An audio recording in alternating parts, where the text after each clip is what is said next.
Before I got here, I ate dinner before 3:30 because I knew we were going to be here for a while, and brought my own drink, and thank you, ma'am. All right, good evening, everyone. I'd like to call this CRA Meeting to order for our City of Fort Walton Beach Community Redevelopment Agency. At this time, Miss Nancy Reynolds, would you like to lead us in the pledge, please? Okay, sure. I like that. Everybody stand. Call. I pledge allegiance to the flag of the United States of America and to the republic for which it stands, one nation, under God, indivisible, with liberty and justice for all. All right, thank you, Ms. Reynolds. Just real quick, just go ahead. Those coasters you have in front were made by Rich Taylor, our growth management department. Made them at the house, and just wanted to give you guys all one. They're really cool. So. Thank you, Rich. Thank you for this. All right. Approval of the agenda. Can I get a motion? I move for approval of the agenda. Second. All right, we have a motion to approve the agenda by Mr. Allegretto and a second by Mr. Jeter. Mr. Allegretto? No, sir. All right, Mr. Jeter? Yes, sir. Kiko, could you bring me one? Sure. Thank you.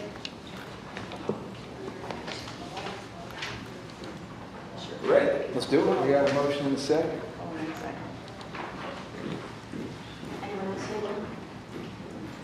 Thank you. Good, thank you.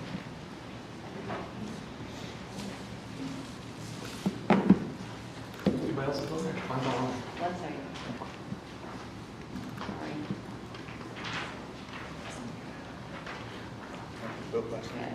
Yeah, we'll just move forward by voting and saying aye. All in favor, say aye. Aye. Any opposed, say nay. All right, none opposed. Next, the approval of the minutes. Move to approve. Second. All right, we have a motion to approve by Councilman Jeter and a second by Councilman Meade. Mr. Jeter, any comments or questions? Mr. Meade? All right.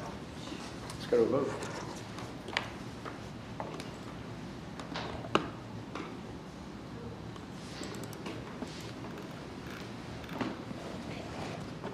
All right. That leads us to item number 5, public comments. I did, I pressed it. What you need? Press it again? Try using your mouse and see if it works. The mouse works. All right, and it passes unanimously. Item number 5, public comments. This time, anything not on the agenda that anybody has to bring up in the public. Okay, seeing none. Item number 6, action, direction, discussion. Turn this over to Mr. Fazzetti. Item 6.1, 2023 CRA quarterly update report and CEPTED presentation. Mr. Fazzetti. Great, thank you all. Chris Rossetti, Growth Management Director. I just wanted to keep it brief here since we're a little bit behind on scheduling here, but we're going to go over some of the CEPTED, crime prevention through environmental design tonight, talk about some of the activities and projects. Elise has put together a great presentation to talk about some of these activities and kind of where we're at with that program. We are going to highlight just a couple other of the CRA activities in lieu of a full quarterly update for you all. But we definitely have some good things happening between some of the murals, some of the screening downtown, the Landmark Center coming, and some other great projects that I'm going to turn over now to Lisa to continue on and move into this discussion. Thank you. Good evening. I do have a lot to cover, but I know we're running late. I will try to be brief without rushing. I do want to begin with, I don't know. Okay, there we go. Okay. I do want to begin with our new Crestview buggy. It has now been named. We did a competition online and asked people to give suggestions on what to name our new CRA buggy and police department buggy. And Miss Brittany Sanders was the one that provided the name The Crab, which is short for Community Redevelopment Area Buggy. It received the most votes also, so we're very excited about that.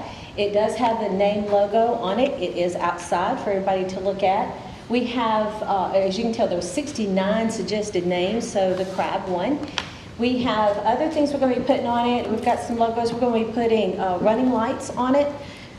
And there's also going to be a possibility where we're going to have a logo that's the city logo and the FWB 365, but when the police are using it, they're going to be able to put their logo on it. For some reason, they didn't want me riding around in the buggy with their logo on it. I think they might thought I would abuse it for some reason. I don't know where they got that idea from. But anyway, so that's our buggy is ready, and we're going to have some logos, and it will be used mainly for festivals, for policing, for monitoring the area as things are happening, and as needed for inspections or going downtown. But mainly so the police can have something to ride around in when we have festivals or events and get them places, and to help people if somebody needs help and they can carry them on the buggy. So that is our new crap, the crap.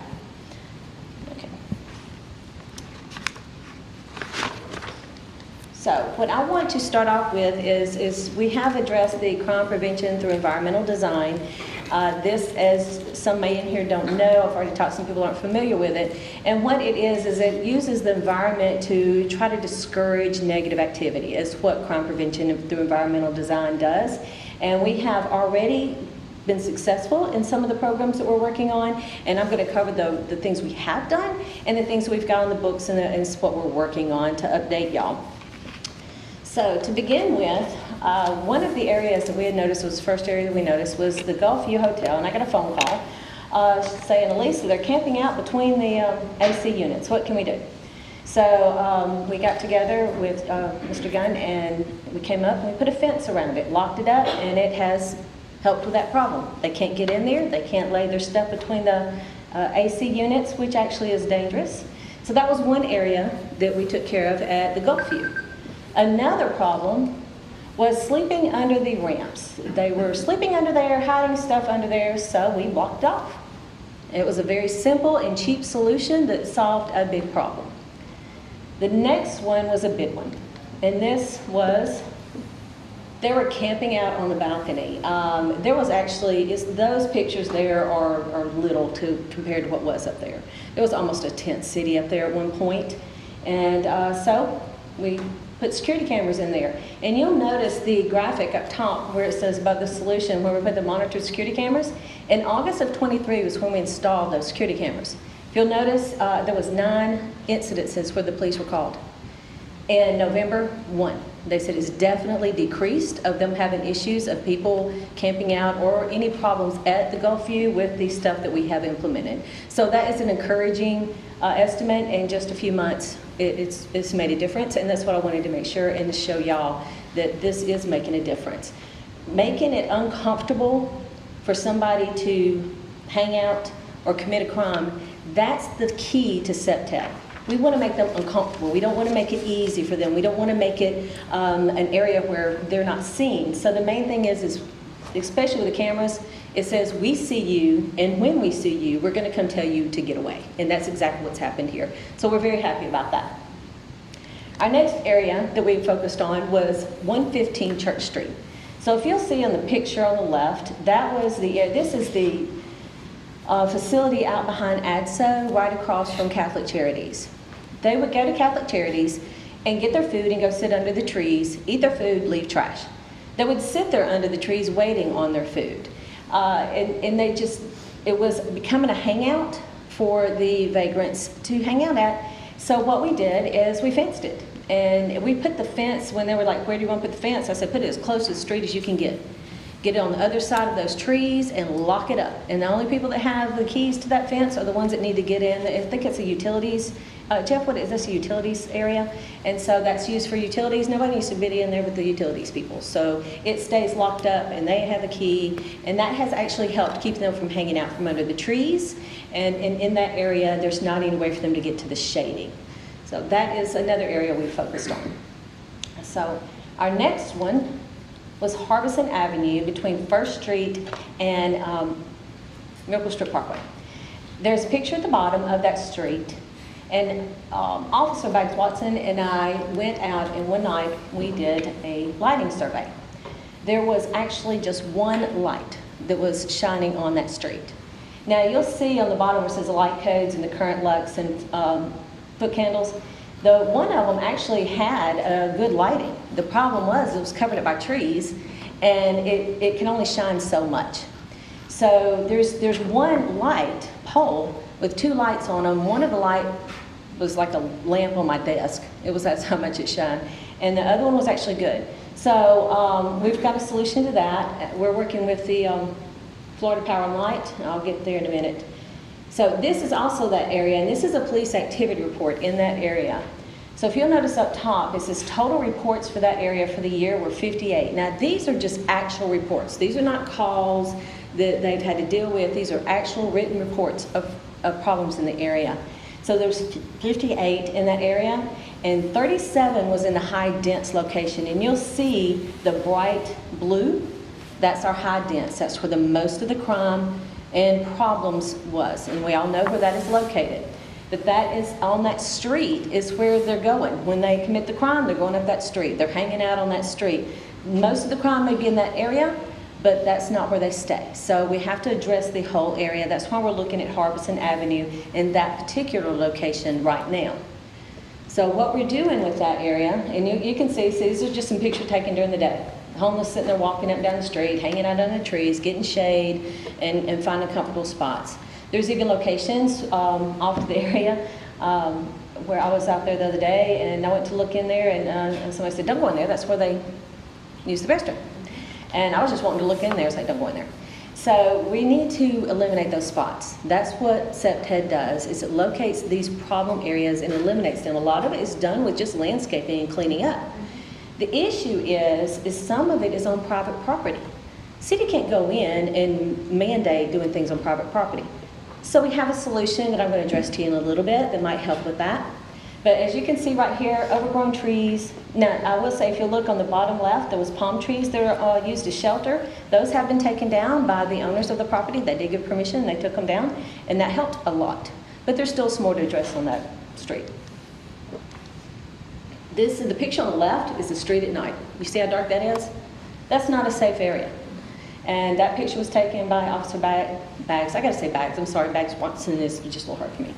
So Officer Baggs took that for me, and if you'll see on the right, or actually the one in the middle, that is a work order that FPL has submitted to us of what they're wanting to do in that area, and then all the light poles they're gonna put in there. Like, so right now we've got one.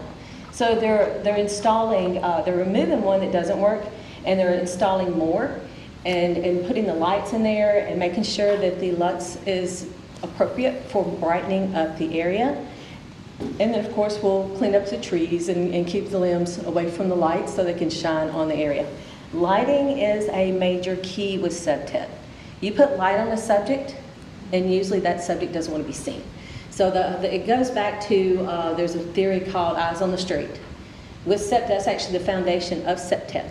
You got eyes on the street, usually people don't want to be on that street committing criminal acts. So that's what we're trying to do. That's why we will focus a lot on lighting. Does that affect the city's budget? Yes, it does. But so does crime in a whole lot worse aspects. So we're trading, we're going to be putting in more lights. It does affect our budget, but it has a much more positive effect than the other aspects. Okay. So here's another big street, Carson Drive Southeast. Everybody knows about Carson Drive.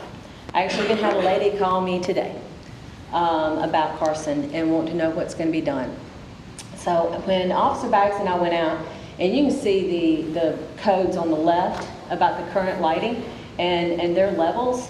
If you'll see on the right where they're supposed to be, you can see that was very inefficient lighting. The lights were even out, and the lightings that were there were horrible. It was totally dark. I wish I had a picture of it being dark. Fortunately, FPL's come in and now it's bright, so I don't have a picture of it being dark.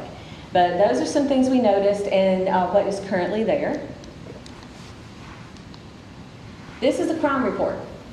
So in 1 year, and like I said, please understand, these are actual reports, not times that the police officers have gone there. I think they call them CADs, there's certain other things where they've done stuff, but these are actual reports, crime reports. You'll see within 1 year there was 23 just on that one block. Look at the dense location, 9. You see the bright blue area? That's one location. Lots of crime in that one location. And unfortunately, the people living around, they have to put up with it in their neighborhood. And a lot of those people are really great people. But that's one location we know that it is an issue. We have to address it. So we're working on the street as a whole and working with police also to see what we can do about that one location. So here's the blighted and negative activity enhancers that are on this street that are a problem. You've got the vacant abandoned lots, trees blocking the lights, overgrown bushes that are actually ambush zones. Those is where somebody can hide. They can hide from the police, or they can hide to jump out and get somebody, which is that big overgrown bush there and the dead tree. I have actually going to be reaching out to the owner of that property, and that bush and the tree that are on the bottom, those are actually on right of way. So the tree does butt up against our fence, and we may have an issue with it affecting their fence when you tear it down, but it is on the right of way, and so is the bush, and I would like to have those two removed for several reasons. One, a dead tree says blight. It says we don't care about our street, we don't care about our neighborhood, and just removing that is going to improve the appearance. That is down at the cul-de-sac. And if you look above, you'll see that's the ditch at the end of the cul-de-sac. It attracts trash. We have gone out there, cleaned it up, got the trash up, and then within a week, it's trashed up again. Couldn't keep up with it. So what we have done, on Carson, the lighting has improved. You'll see how bright that street is. It's a whole lot better. It was completely dark almost when we went out there. And that's what they have done, and that's Carson. The one on the left is a view from the cul-de-sac up Carson. One on the right is from 3rd Street looking down Carson. And you can see how bright it is. A lot better than what it was. Not the end-all fix, it's a good beginning, and that's where we're at.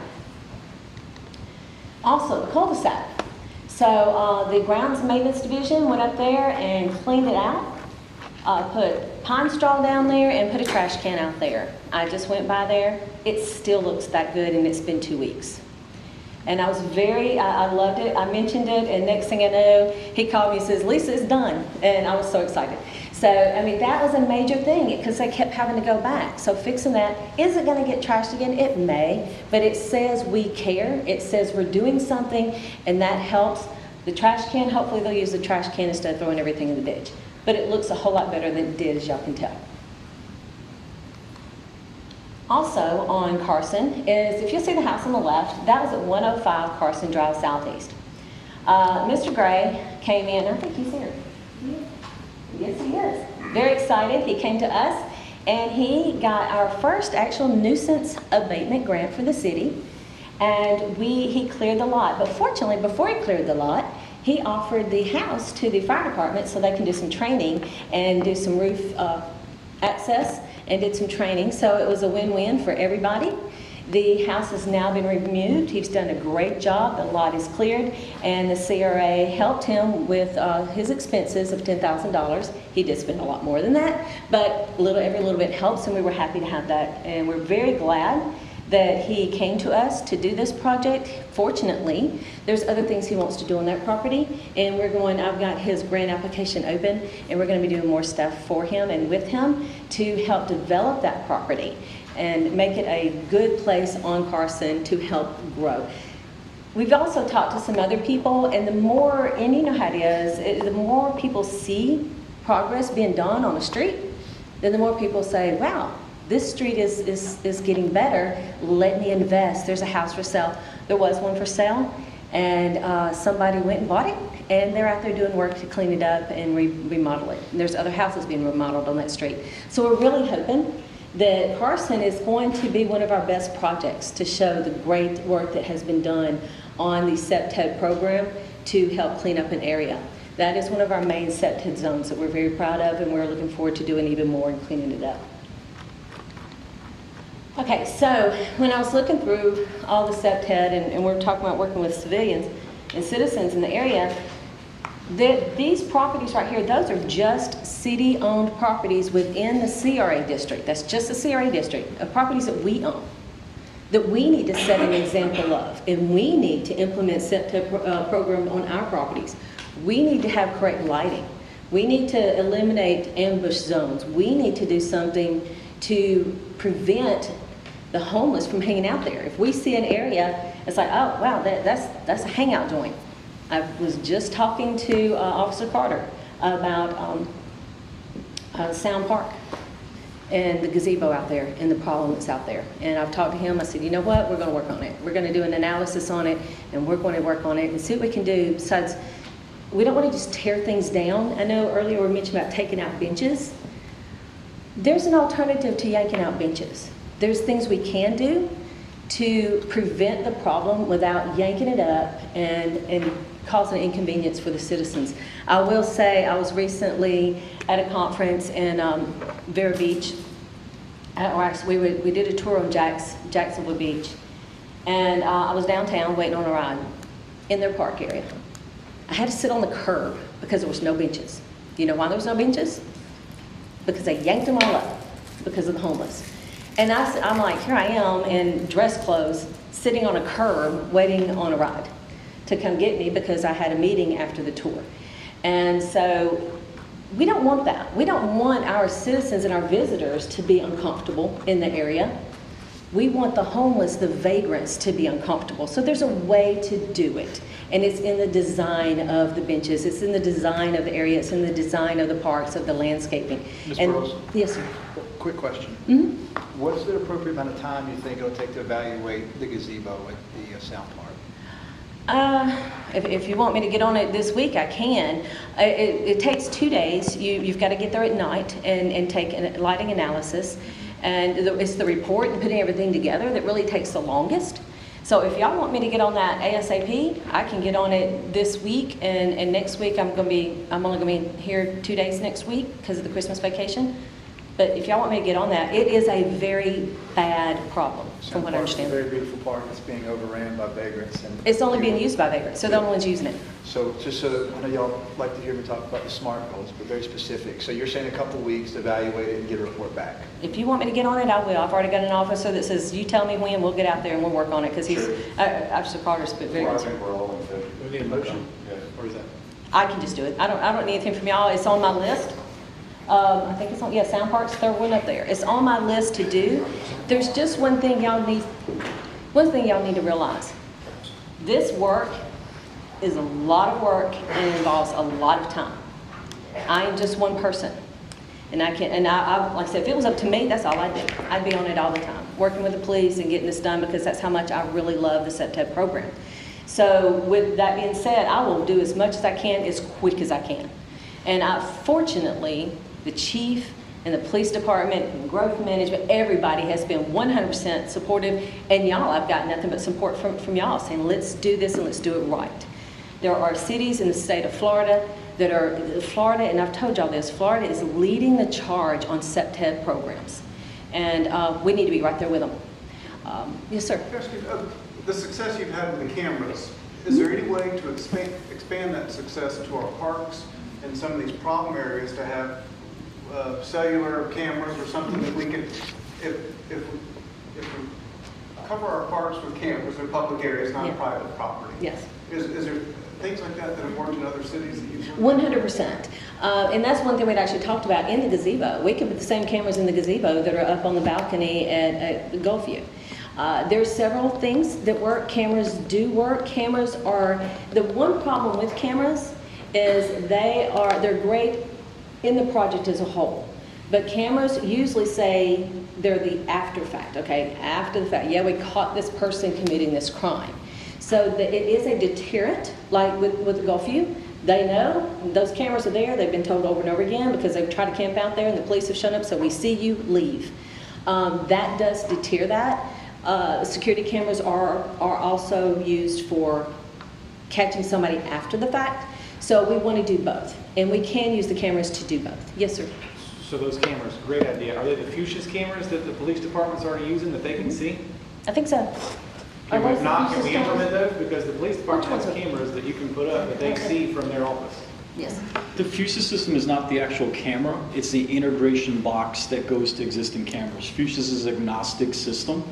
So whether it's a Cox camera system, whether it's a plug-and-play camera system, as long as you have an internet connection and a camera, we can link it through Fuchsia back to the police department. I was told that too, and I took some, and they don't work with Google Wi-Fi or Google Nest cameras.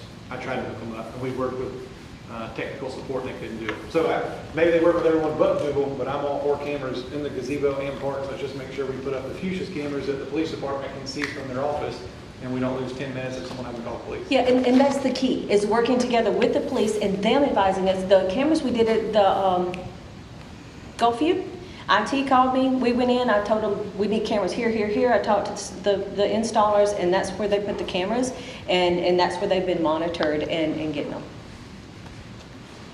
Mr. Barry. Garner's Beach, I don't believe is in the CRA area, but you know where I'm coming from, don't you? Horrible, horrible, Yeah. drugs, big time. Beautiful, beautiful park. And it's dangerous for our residents that still have a key to unlock the bathrooms. And you addressed something that actually is very special to me. As I've told y'all, and Chris knows, I mean, they get tired of hearing me say septet, septet, septet. I think they hear it in their sleep because they hear me say it so much. I can only work in the CRA district. I can't. And I understand yeah. that. It is something, yes, there are areas outside the CRA district that need this attention. So yes, I agree with you. I would love to be able to do that too. Unfortunately, I'm limited to where I can work on that. Well, I'll take care of that. Okay. Mr. Alvarado. Thank you. I wanted to chime in a couple of things here. When you first brought up this entire program and taught us about it, you know, like many things that have an acronym, I thought it sounded kind of goofy, to be honest. This was one of the most impressive presentations that I've seen in my time here. More importantly, that's some of the most important work that I've seen the city do. And that right there shows all these residents that live in these neighborhoods, that encounter these places, that their city cares about their safety. This kind of stuff needs to happen all across the city, outside of the CRA district. This is one of the best, if not the best program that I've seen in 6 years come through the city. Thank you. This is excellent. Nice job. Thank you, and I appreciate that. And I'll be honest with you, it was Officer Tracy Randolph that told me about it when I first got here. And I certainly understand that it's not all your Yeah, doing. There's a lot of people that help. But I'm just telling you, this entire presentation is fantastic. Thank This you. work is fantastic, and it fits right in with all of our strategic goals. It fits in perfectly with public safety and what residents want. I think this is a fantastic program. I'd love to see it expand as much as we possibly can. And I'm sorry, I love hearing you say that because that is my goal. I honestly like to see it expanded throughout the whole city, and I am going to be also addressing something else that will kind of help do that. This is my passion. I love it, and we can't develop downtown, and if people aren't going to want to come and put their businesses downtown if they're worried about crime and vagrants. So we've got to address the safety before we can sell. So it's safety before sell.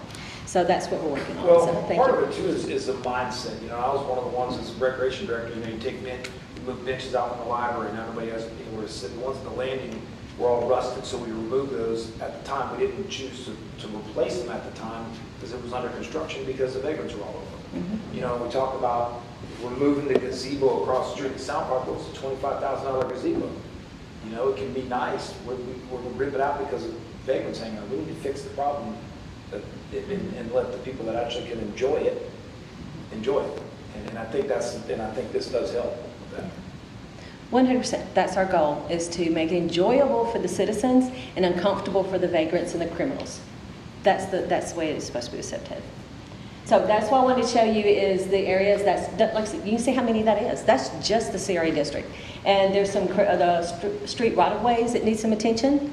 And I'm also working with the landscaping and grounds crew to help work on what we can do, but there's more that we can do in working with the citizens. So I'll go forward with the other. And thank you for your compliments. That makes me feel good. All right, so one thing I am going to be doing, because I am just one person, I have talked to Sergeant Pettis and Chief. We're going to be doing a CEPTED training course with the Community Policing Department. I'm going to train them. I'm currently writing the training manual. It's this big manual. It's got a lot entailed, so I'm having to write it. But we've set a goal to have the training course start on Tuesday, February the 27th. That day, that evening, because we've got to do lighting analysis, so that will be the evening. It may have to go into a third day for report writing. Since this is my first time to actually teach the course, when I took the course, it was actually a 2-week program. So I'm trying to cram everything in a couple of days. So it may have to go to another day. But the scope of the project, you'll see the participants, and this is going to be for the police, community policing team, and any other city employee that wants to learn. It'll be up to their division department heads to let them do it. But this is, the participants will receive a clear understanding of the purpose and benefits of CEPTED, recognizing what negative activity generators are, provide solutions based on site analysis, local regulations and state statutes, and conduct a final CEPTED analysis report. There will also be provided resource materials and information about local and statewide organizations that offer a hands-up program to individuals seeking a better life. I've talked to Chief. I've already got an idea for a hands-up program for the city, and he and I are going to be working on that for our city. So that is the training course that I'm going to be doing for whoever's interested in wanting to learn how to do analysis. Now, I am a practitioner certified through the state. So I'm the only one that can actually sign off on an analysis if it's going to be official analysis. Anybody can do the analysis, but if it wants to be an official analysis that is accepted by the state, it has to be either done by a practitioner or a police officer. And so that's why I want to train the police officers, because they can sign off on them too. So with that being said, I do want to move on to one of the issues that we can do what we can do on city property. But we've got citizens, they own their properties. Don't we turn that off? Okay. So what I have done is I have created a CEPTED grant. This grant is going to be offered to citizens that, and I'll give you a perfect example. I had a lady come in the other day to my office. She was looking for for CRA grants. She's got a vacant piece of property, and in the back she wants to build a duplex. When the back of that property is a very dark alley. Perfect CEPTED grant would be, say, if you'll give us permission and we'll put it on your grant application, we will install a bright light back there on your property that will shine on that alley, that will put light on the subject and prevent people from hanging out in that area right behind your property. She was like, oh, please do. So, and there's areas like that, the grant I have written is 100% non-matching. We pay for it. No lien on their property because it benefits the city. That's why I wanted it to be 100% non-matching. We pay for it and no lien because the city benefits from it. We just want to ask permission for us to do it on their property. So that's the grant that I have written and ready to be out there. Also, to make sure I'm on the right track on my agenda. Let me see. I just looked at what I got. Okay. Okay. So also, in the first presentation, I mentioned the Florida state statute about the multifamily housing that's out there and its presumption against liability if criminal activity happens on the property. So I've got a list of all the apartment complexes, the multifamily housing units that are 5 units or more that are within the CRA district. I've gotten those addresses and I've got a letter written. I think y'all have a copy of the letter that I'm going to send out to them that tells them that we are here to do this analysis for them and it will help them with their presumption against liability if any criminal activity happens on their property. It's very big, it's very beneficial to them, and we want to encourage them to do it because we've got a year. We've got a year to get it done. They've got to do it within a year by January the 1st, 2025, and then every 3 years after that, they have to get recertified or get reevaluated, and their staff has to be trained. So this CEPTED program it's all-inclusive, very in-depth, time-consuming program, and it can be very big for the city. It's just going to be very intense. So I wanted y'all to have a copy of that letter. And also, we were going to address, is there any questions so far? Because I'm about to move off of CEPTED. I do. The cameras that are at Gulfview, and then you mentioned the other areas of crime. Mm-hmm. What prevents us, or what stops us, you, or anyone from putting cameras where you're putting the lights? On Carson Street, for Yeah. example, have the lights already gone in there? The lights have gone in there. What would prevent you from putting cameras up there watching down that street completely, both ends, across it and everything? Excuse me, I'm about to burn up. We can't. That is actually what a citizen had asked me. Can y'all put cameras on our street? Get these people while they're at this location. That is another option. It is something we can do. That would be something we'd work with the police department on. Anything that we can do that can discourage the crime, let's do it. And I know I got the feeling you are the same way. So it actually concerns me that cameras are everywhere, so I'm not a big fan of it. You're not a big, So, well, no, I'm not myself, but I was just curious what would prevent you, if anything. the only thing that prevent me was y'all telling me, no, don't do it. Okay. I'm for it when it's a high crime area. Okay. This particular area, now, do I want cameras everywhere? No, I don't. But when there is a certain area that is high crime and it's just out of control, then I think we need the cameras. Is there If a it's just definition of temporary. Is there a definition of high crime? That's for the police to decide in the reports. And that's where we look at, like I said, that you can look at a report and say, well, you know, if the police report says, we're spending all of our time here, we're spinning our wheels at this location and we can't get anything done. We do everything we can that we're allowed, and there's still an issue, then that's where we need to work together to find a solution. It's not 100% solution. Thank you. I have two other questions. You mentioned the grant, and the lady that came talked about putting lights in her backyard. I've got a new neighbor kind of across the street from me. They have put up the daylight bright, and they're just out beside the garage, and it bothers me to no end that it's that bright out there. So just out of curiosity, if you put one in her backyard, on the other side of that alley are 4 homes that enjoy their backyard at night, you know, to have a very bright street light shining into their backyard. Is there any concerns about that? Has anybody expressed any concerns about light infiltration into their yards or their homes? Yes, sir. Actually, light pollution is actually a portion that's considered in SEPTED. That's part of the analysis. When we put up the light, we have to look at the angle of the light, and is it polluting other properties?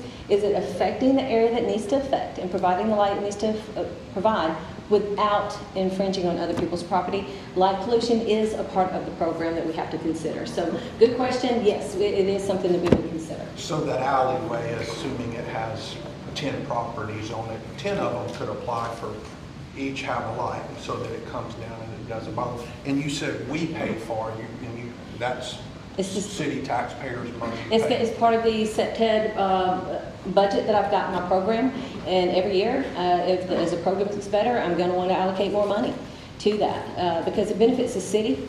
If somebody wants it and we're running out of funds and they want us done, we're actually also working on private requests for SEPTED analysis. And that's what the grant actually is. Somebody has to pay for the analysis, but because that's work. That's a lot of work that's involved, and we haven't gotten the fee schedule set up yet on that. But they pay for the analysis to be done, and then we move forward with it if they want to do it. A private citizen, can ask, can you do this for us, pay the fees, we do it for it, and then it's up to them if what they want to implement, and we can give them the idea of this is what you can do to your property if you want to prevent the crime, eliminate the crime, or prevent the negative activity. And I like saying negative activity because not everything is criminal, but it can lead to problems. So there's negative activity we're trying to discourage also. Thank you. Thank you. Just something to kind of go along the lines with the lighting analysis and stuff like that, because about, 8 or 9 years ago, we switched all of our light fixtures at our dealership from metal halide lights to LED lights, and all the vendors would come out and do a free lighting analysis for us, obviously in hopes that we would buy their fixtures. Yes. So I don't know if you guys have figured out a vendor that you could make a relationship with that you could get free lighting analysis out of instead of having to pay for it, things like that can kind of stretch the dollar a little bit longer. And that's a great point. I have actually talked to a company, and my representative was actually on vacation. We're going to talk after the first of the year, and when I went to the FRA conference, I actually met 2 lighting companies that would love to come and do these analysis and work with me on these programs. So the answer to the question is yes, and we are working toward that. And the lighting analysis part is something, like I said, we can do, but yes, it would save time on our end for the private companies and the private industries. So yes, there's several lighting options and globes and lamps. It's not just the light itself. There's certain globes that you can put up there that are where it's hard to break the light, and different lamps you can use too. So there's more than just the actual light itself.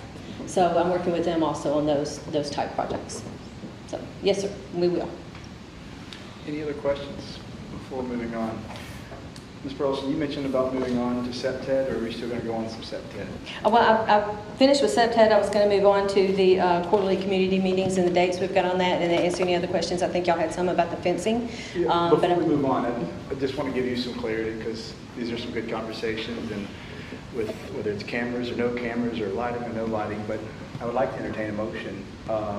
Let's call it the sound park evaluation. Okay. To include in the evaluation the period performance to execute the installation of cameras connected to fuchsias and any additional lighting. Okay, wonderful. Do we have a second? Second.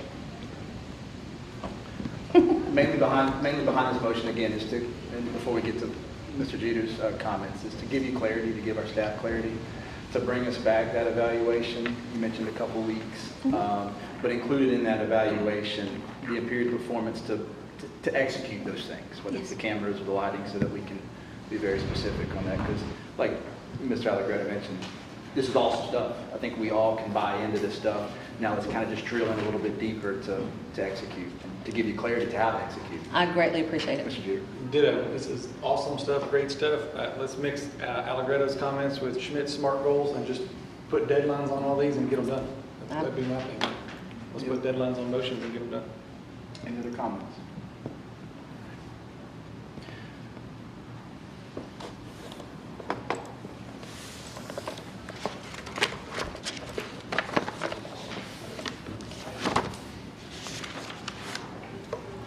Okay, I'm going to move on to other things. All right. I just want to give y'all some updates on the library mural. I think y'all will be addressing the library mural purchasing policy in your next meeting, in the council meeting. We can move forward with that mural quicker if we don't have to go through the bidding process. And the reason the state actually has a policy to where because murals or artwork is such a unique item that it's to do a bidding process can be kind of, bulky. And so with y'all's approval, we can move forward. The Cultural Arts League actually has, I think, latest is about 15 professional mural artists that they can send out the letter we have put together, and asking them to submit an application for their mural to go on the library wall. And then they will submit their murals and the deadlines we have on that. So let's say if y'all tonight say, yes, we can move forward with just sending the letter out to the artist. So once y'all do that, then tomorrow, I've got the letter ready to send to the Cultural Arts League for them to get them in the hands of the artist. Then they will have till January the 18th to submit their artist renditions for this mural on this library wall. Y'all know which wall I'm talking about? The big wall against the library. So January 18th, they will submit their submissions to Cultural Arts League. Then January the 27th or 22nd, the Cultural Arts League will vet those submissions and then give them to us for review. The city will, and on January the 29th, we will announce the winner of these submissions, and then Cultural Arts League will submit that to the artist. And then our goal for completion, if we can get these dates in compliance, our goal for completion is March 30th to have that mural completed. That's our goal. That's the timeline we have set aside for this mural to be completed at the pop-up park. Yes, sir. I love that. How does that coincide with the park right there too? Not to get into another topic, but are they going to be trying to paint the wall while we're at a point where we're going to have dust putting in neighbors while there's paint on the wall? Yeah, right. We'll coordinate that. Yeah, we won't double that over. We're still, once we got to get the lease agreement signed with them, and then we definitely don't want to do those at the same time. Yeah. But now that we're this close, you might be better to do the painting after you're done with all of the infrastructure work right in front of it, possibly. My only thing to those deadlines would be kind of like we talked about earlier, Jeff, is to give them some sort of a little bit better vision of what we're thinking for that mural. And if, we up here, we as a community, I know I read on there, and I know this is next meeting, we're taking action while we're discussing it, just as what you see through the window of your Fort Walton Beach home. I've had people text me back, pontoon rentals in Vegas. That's what I see on my window. That's what Obviously, they say. those wouldn't make the vetting process, yeah. I know, but if we only get 10 people submit something back and we don't get, so I just feel like we should maybe have a little bit more oversight. I don't want to say create some oversight committee because we're trying to speed this process up, but there needs to be somebody involved when we need to maybe give more clear direction before you send this letter out tomorrow on maybe some things that we're wanting to see. And then when we get those back, we can maybe, before they go by the paint, we need to kind of approve, yes, we like your style, but we may want to tweak your design possibly to fit what we're trying to accomplish before they go by the paint. Maybe just somewhere in there, we'll do this next thing with a motion, but another level of oversight to not just, hey, you won, go paint what you want. And I agree, well, like I said, they will submit their designs and we will review them. And of course, in the window to Fort Walton, it does, you're right, it leads, I've heard stuff too, and I'm like, okay, obviously those submittals would not be considered serious, but a lot of these artists, the arts, I mean, this is their livelihood, and they take pride in their work, and so this is the biggest mural we're going to have in the city, and this is going to be huge, and it's in a wonderful spot. So I don't think, the sarcastic submittals will be those, but that's why we're not putting it out there just the blanket community. It's going to professional artists, and if y'all want to come up, yes, this is what we're looking at. Give them some guidelines or something to consider. Yeah, I mean, you tell me what you want on this or what you would like to see, what your vision is, and I'll relay that. And I definitely want to, but I think it should be at the next meeting. We're taking action on it, correct? Okay. Maybe. Mr. Smith? So we've been talking about these murals, it seems like, for 30 years. Since Nancy Reynolds came about 2.5 years. forever. And am I correct in we already have other areas that we have identified that people will let us use to put some murals on? Or do we only have just this one spot? Well, right now we're focusing on this one. I know what we're focusing on. We Yes. do have others. We do have others. So here's my question. If we have others, and we have 15 people that are waiting to submit something, why don't we go ahead and get pictures of all the other walls and let the 15 people submit for the multiple walls that we have? And instead of drawing this process out to where we're sitting here this time next year and we've only got one mural done, we can maybe have 3 or 4 murals approved in one swipe. Yeah.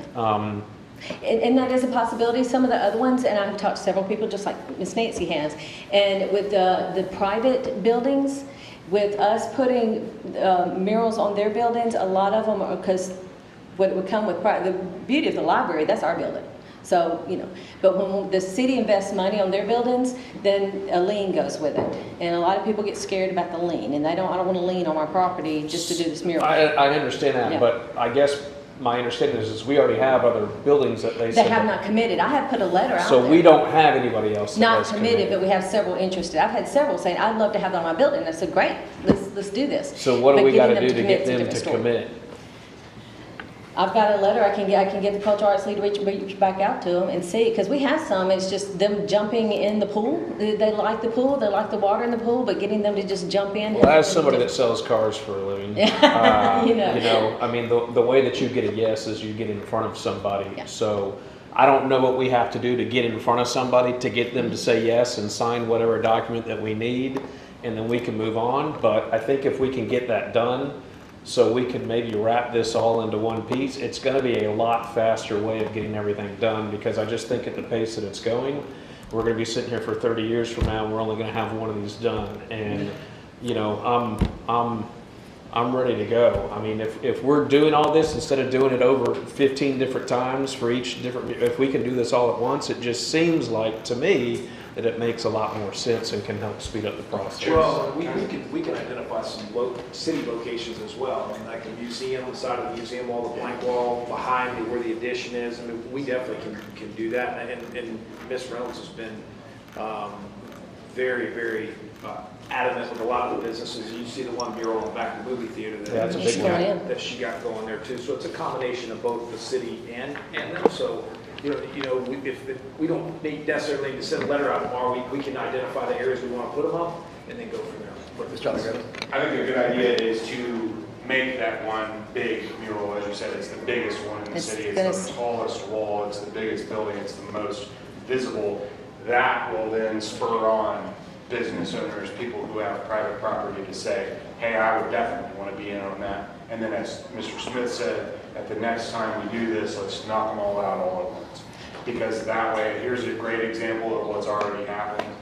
Here's something that's going to inspire people to join into this cause. And then that way we can knock them all out rather than dragging this out forever and ever.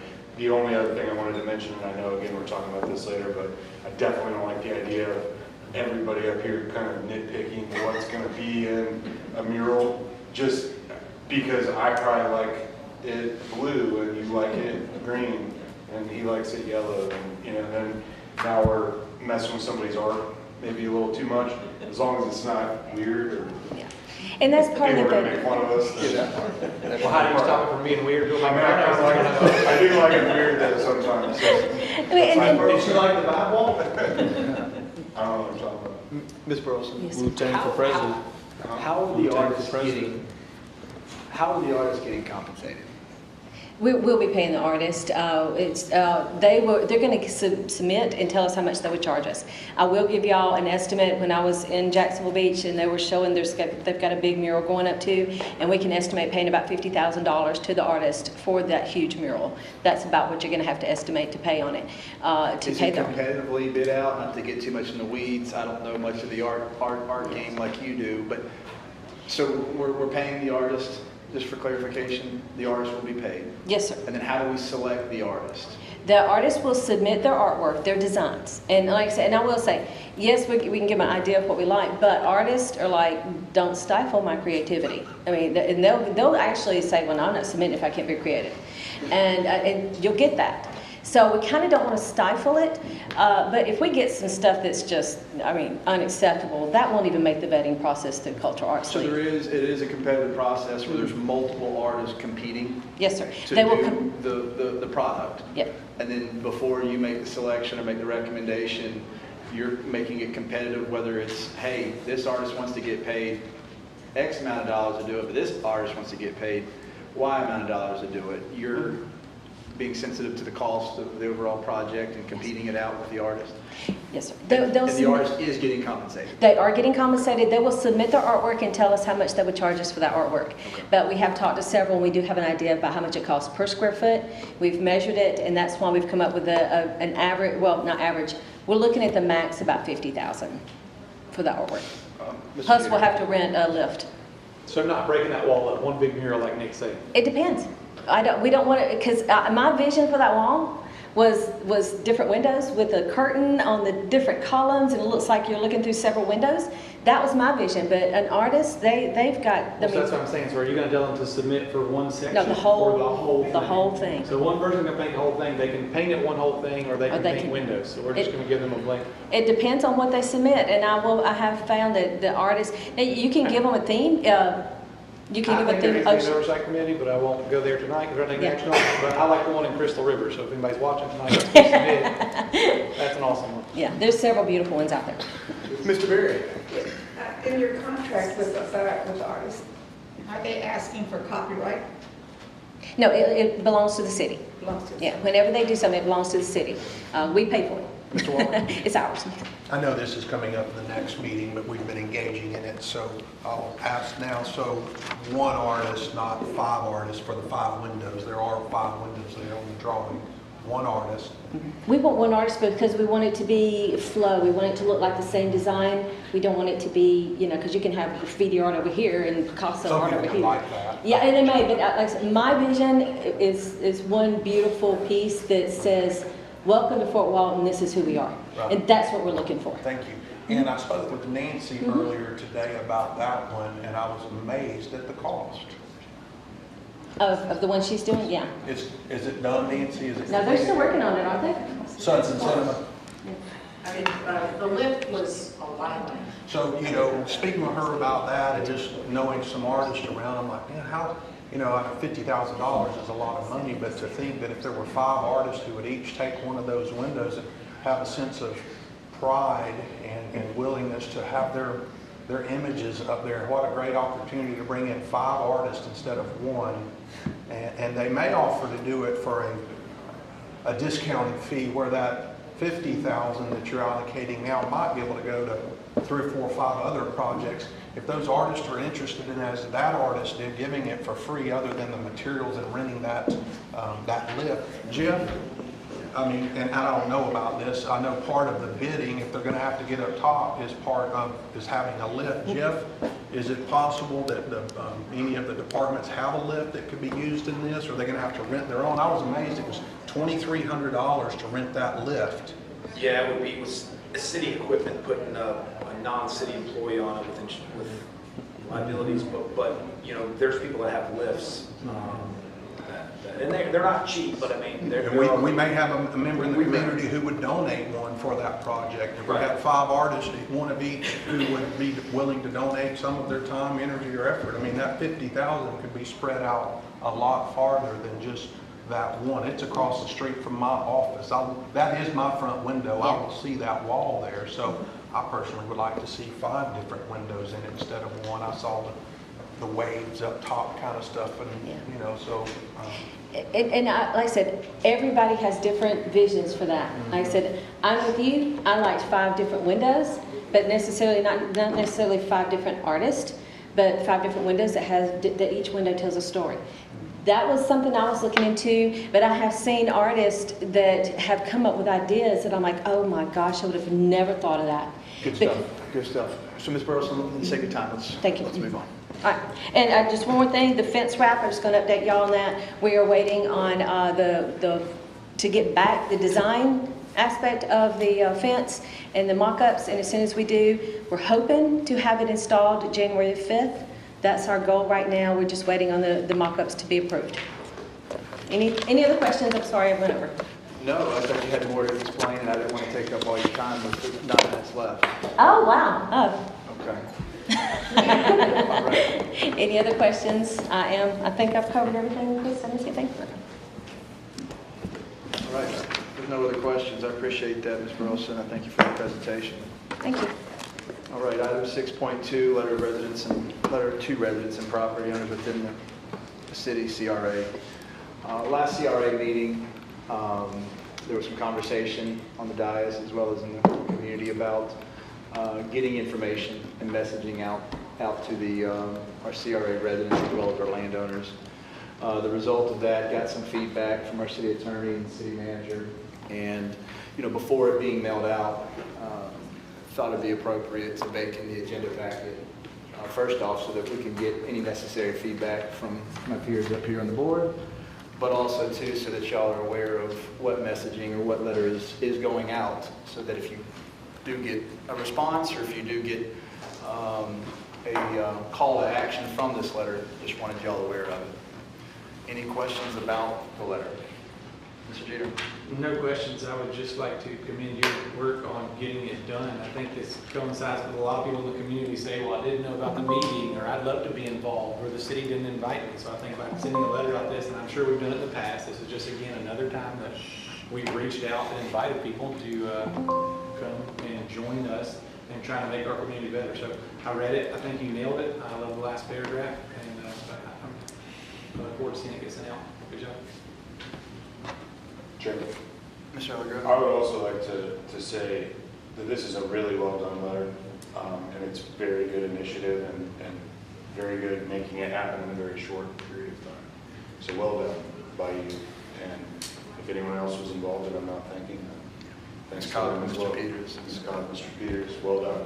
Excellent job. Okay. With that being said, we'd like to get it mailed out. Okay, Jeff, when are we mailing this out? I mean, I don't think you need a motion or anything like that to take some action on this. No. Yeah, Chris can. Sure. So we have approximately 2,100 properties in the CRA. So based on just processing time for it, it's probably about a full week's worth of man hours of work time to get it out. So, you know, really, I'd say within 2 weeks it could be out from now. And just so you all are aware, it would be about $1,800 to send this out CRA wide. So just want to give you guys the information. Thank you. Question real quick for Mr. President. So is that $1,800 is the city staff printing them? That's pure city staff printing, postage prices. And that's it. Is it possible to get a quote to have We could. someone perform Absolutely. that? Absolutely. So that you guys are not spending Yes. those hours as well? Absolutely. So, you're not factoring in, like, the city employees' pay during that, in that $1,800? No, sir, that is just printing and postage. Yeah, it's a good point, because you mentioned something about 2 weeks of time to preparation. That sounds like a lot of time and effort from our employees that we don't need. So getting a quote, you know, Medley Printing, you send us a Absolutely. spreadsheet of all the addresses and. Yeah, we've got those. We got that listing already. We got that spreadsheet we created yesterday. You know, could be ready to go depending on the direction there. We'll absolutely. We could go to Medley. We use them all the time for printing. Awesome. Any other questions, Mr. Walker? What's the policy on slipping such things in the water bill? I mean, we don't really have a policy. You couldn't separate the CRA district out from the others. You know what I mean? Yeah, I'll say I know from our side, because we do floodplain mailouts and other mailouts as well. Annually, in the past, when we've had to send mass mailouts, we've actually utilized the utility billing when we have to send out citywide, because they run in cycles to hit all properties. So we've done that in that, or we've even there's the notice section on your bill that we've had information on in the past too. So those are, you know, a few other options that we've used for some of our floodplain and other planning mailouts. Good stuff, Mr. Jeter. When this goes out, can we also require it to be posted to our social media channels and that kind of stuff so that everyone else can see it too? Yeah. Absolutely. I'm wondering, as a suggestion, when it goes out, if we should ask them to send in email addresses so that in the future they can opt in, so that if we send additional information out in the future, it won't cost as much. Yes, that's a good idea. Yeah. We need to wrap all this up into a motion. We're just going to do this based on throwing it out there. Mr. Mead? And the property appraiser has quite the collection of email addresses for property owners, so perhaps there's a way to reach out to them. Yeah, we can definitely do that. Populating these lists. Cool. Thank you. Mr. Jeter? You were saying something? Yes, sir. All right, so just to kind of recap, we're going to get a quote, get that information, and push it out within the next month.